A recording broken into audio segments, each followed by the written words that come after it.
평지성이었다. 성벽의 높이는 20m. 수나라 군사는 신무기까지 동원했지만 결국 이 요동성의 성벽을 단 한 번도 넘지 못했다. 그 난공불락의 비밀은 어디에 있을까? 요동성과 가장 가까이에 있는 고구려성, 백암성을 찾았다.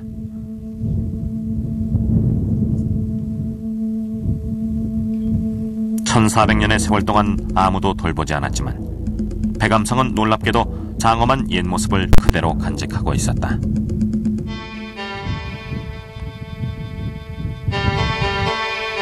세월을 견딘 가장 큰 힘은 성벽 아래를 계단처럼 안으로 들여싸운 특이한 축성법에 있었다.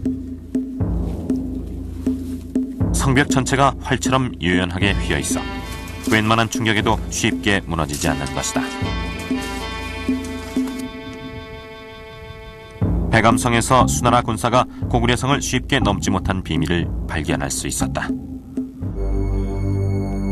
고구려성에는 치라는 시설이 있어 적군이 성벽 가까이 접근하면 세 방향에서 동시에 공격할 수 있었다. 현재 백암성의 성문은 무너져 그 구조를 파악하기 어렵지만 성문 진입이 어렵다는 점도 고구려성의 특징이다.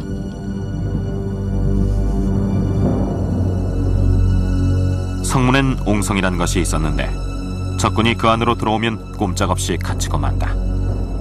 이 옹성과 치는 고구려에서 처음 발명한 시설들이다. 그리고 고구려의 특징 중에 하나가 석성이라는 겁니다. 돌을 잘 다뤘다는 것입니다. 그래서 심지어는 고구려에는 돌을 다루는 마술사다 이렇게 할 정도로 고구려는 정말 돌을 잘 다뤘고, 이어서 치라든가 그 다음에 이제 옹성이라든가 장대라든가 그런 아주 시설, 내성이라는 게 또 있어요. 내성이라든가 이런 시설들이 굉장히 잘 되어 있었기 때문에 이런 부분을 갖다가 하나를 공략한다는 것은 굉장히 어렵다. 고구려성은 고구려의 강력한 방어수단일 뿐 아니라 효과적인 공격까지 할 수 있는 가장 강력한 무기였던 것이다. 결국 요동성 함락에 실패한 수양제는 30만 별동대를 요동성을 우회해 고구려 수도인 평양성으로 보낸다. 바다로 들어오는 해군과 합동작전을 표기한 것이다. 이때 고구려 장수 을지문덕은 대담한 작전을 펼친다. 소수의 병사들을 이용, 일부러 패하며 수나라 군사들을 살수로 유인한 것이다. 결국 승리감에 도취돼 있던 수나라 군대는 지금의 청천강인 살수를 건너 평양으로 일제히 진격한다. 그 사이 고구려 군사들은 살수 상류에 둑을 쌓아두고 있었다.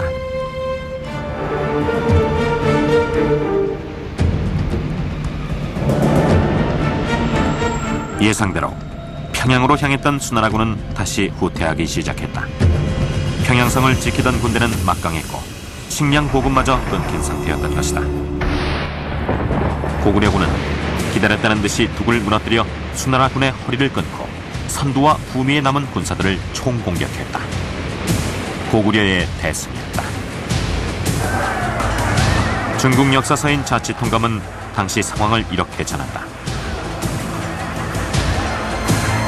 요동을 건너간 군사는 모두 30만 5천여. 그러나 돌아온 군사는 오직 2,700명 뿐이었다.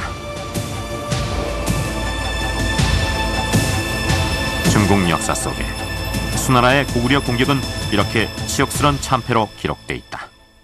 수나라는 결국 고구려 4번 치고 나서 망합니다.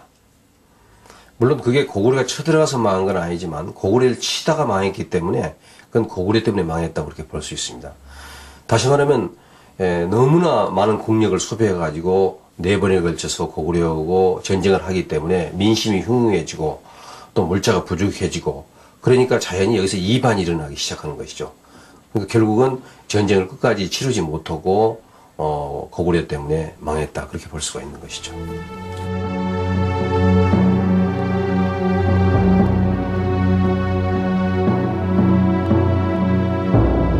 수나라가 멸망한 것은 바로 고구려를 공격했기 때문이라고 역사는 말하고 있다.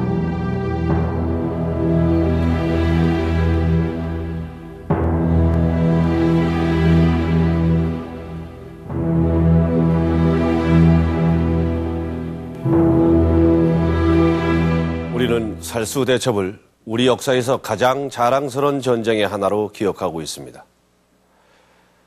하지만 살수대첩은 고구려와 수나라 전쟁의 일부분에 불과합니다. 살수대첩 외에도 고구려는 3차례나 더 수나라 대군을 전멸시켰고 그 결과 수나라는 결국 멸망하고 말았습니다. 그래서 고구려 수나라 전쟁은 중국의 가장 치욕스러운 역사의 한 장면으로 남아있는 것이죠.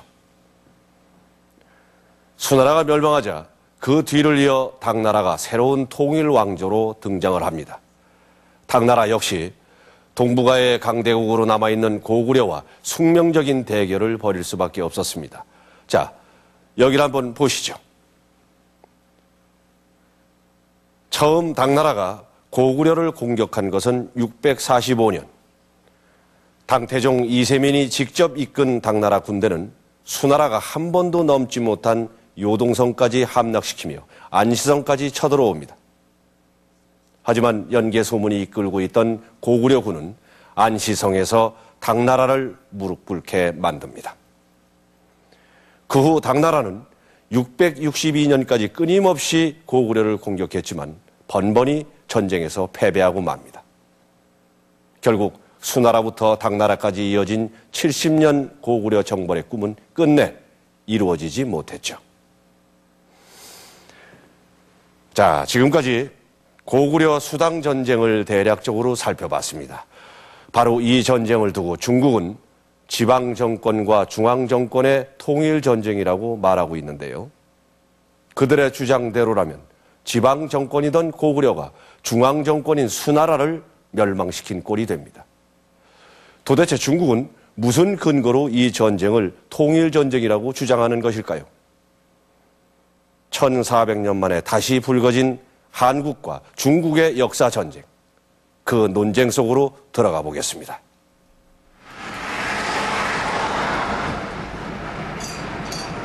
중국이 생각하는 고구려는 어떤 나라일까?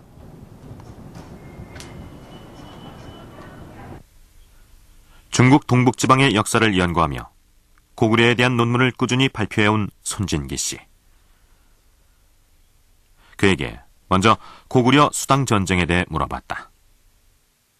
这个战争是当时中国国内地方政权和中央政权之间的战争，地方民族和中央统治的这个割据战争。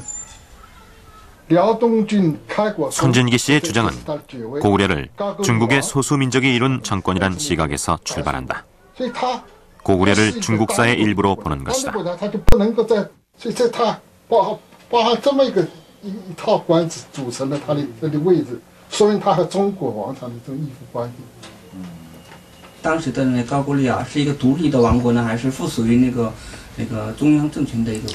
当然是附属于中央政权的国家了。 它不是一个独立王国，它从高句丽成立、建立到它的灭亡，它从来没有敢称过皇帝，它是只称王，这个是三横一竖这个王，这前面他就自己承认他比中央政权低了。